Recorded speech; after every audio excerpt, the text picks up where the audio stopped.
അമ്മയും അച്ഛനെയും പോലും കഴുത്തറക്കാൻ കൈവറക്കാത്ത തലച്ചോറിൽ കോശങ്ങൾക്ക് പകരം ക്രോധം മയക്കുമരുന്നിൽ നിറച്ച അന്തക മക്കളെ നിത്യേനെന്നോളം കാണുന്ന മരവിപ്പിൽ ആ വാർത്ത കണ്ടപ്പോൾ ഞെട്ടലുണ്ടായില്ല, സത്യമാണ്. പക്ഷേ 6 മണിക്കൂറിൽ 24 കിലോമീറ്റർ ചുറ്റളവിൽ 3 വീടുകളിലായി 5 മനുഷ്യരെ അടിച്ചടിച്ച് കൊന്നൊടുക്കിയ ഒരു ഫ്രീ ഫയർ ഗെയിം കണക്കെ ഒരുത്തന്റെ പൈശാചിക പാതകയാത്ര.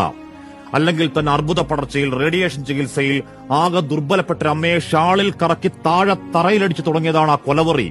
ചിരിക്കാൻ മാത്രം അറിയുന്ന ഒരു തുടുത്ത കവിൾ 13-കാരൻ കൂടപ്പിറപ്പ്, ഇഷ്ടപ്പെട്ട് കൂടെ കൂടിയ ഒരു പാവം പെൺകുട്ടി, വല്യച്ഛൻ, വയോധിക.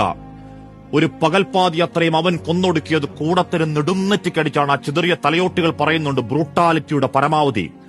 ഇഷ്ടഭക്ഷണം പാഴ്സലാ വാങ്ങി കൊതിയോടെ വീട്ടിലെത്തി അത് കഴിക്കും മുന്നേ അനിയന്റെ നേർക്ക് എങ്ങനെ നിന്റെ കൈ പൊങ്ങിയടാ മുടിഞ്ഞവനെ എന്നൊക്കെ ചോദ്യങ്ങൾ തൊണ്ടയിൽ തടയുന്നെങ്കിലും നെഞ്ചിലൊരു ഞെട്ടലല്ല, നിസ്സംഗമാണ്, മരവിച്ചിരിപ്പാണ് മനസാക്ഷി. മക്കളെന്ന പേരിൽ പെറ്റവയറിന്റെ കൊലവള്ളി അറക്കുന്ന അസുരവിത്തുകൾ, പിഞ്ചുകുഞ്ഞിനെ എടുത്ത് ആഴത്തിലെറിയുന്ന രക്തബന്ധുക്കൾ, കൂട്ടുകാരന്റെ മുഖം കക്കൂസിൽ മുക്കി കൊലക്ക് കൊടുക്കുന്ന സഹപാഠികൾ, പുക്കളിൽ കോമ്പസിട്ട് കുത്തിക്കറക്കുന്ന കോളേജ് വിദ്യാർത്ഥികൾ. കണ്ടു മടുത്തു, ഇനി വയ്യ. നമ്പർ 1 കേരളം എന്ന വ്യാജത്തിൽ കൈമലർത്തി പിത്തം പിടിച്ചിരിക്കാതെ ഇനിയെങ്കിലും ഇച്ഛാശക്തി കാണിക്കണം സർക്കാർ. ആ സർക്കാരും സംഘടനകളും ക്ഷേത്ര മഹല്ല് പള്ളിക്കമ്മിറ്റികളും മനുഷ്യത്വം ചോരാത്ത മനുഷ്യരും ചേർന്ന് ഈ മുടിഞ്ഞ കാലത്തോട് അവസാനത്തെ യുദ്ധം പ്രഖ്യാപിക്കുന്നില്ലെങ്കിൽ കാത്തിരിക്കണം.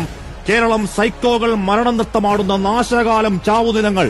7ാം ക്ലാസ്സിൽ 8ാം ക്ലാസ്സിൽ പഠിക്കുന്നവൻ ലഹരിയിൽ ലെക്കുകെട്ട് കുറച്ചുകൂടി മൂത്താൽ അമ്മയ്ക്ക് നേരെ, പിന്നെയും മൂത്താൽ കത്തിയെടുക്കുന്ന പരമ്പര ചെറുക്കാവതല്ലെങ്കിൽ പുറത്തിറങ്ങാൻ ഭയകാലമെങ്കിൽ നമ്മൾ ഈ പറയുന്ന വളർച്ചാ സൂചിക, ഈസ് ഓഫ് ഡൂയിങ് ബിസിനസ് കെട്ടിപ്പൊക്കുന്ന വികസനത്തിന്റെ സപ്രപഞ്ചക്കെട്ടിൽ ആർക്കു വേണ്ടിയാണ് സാറേ?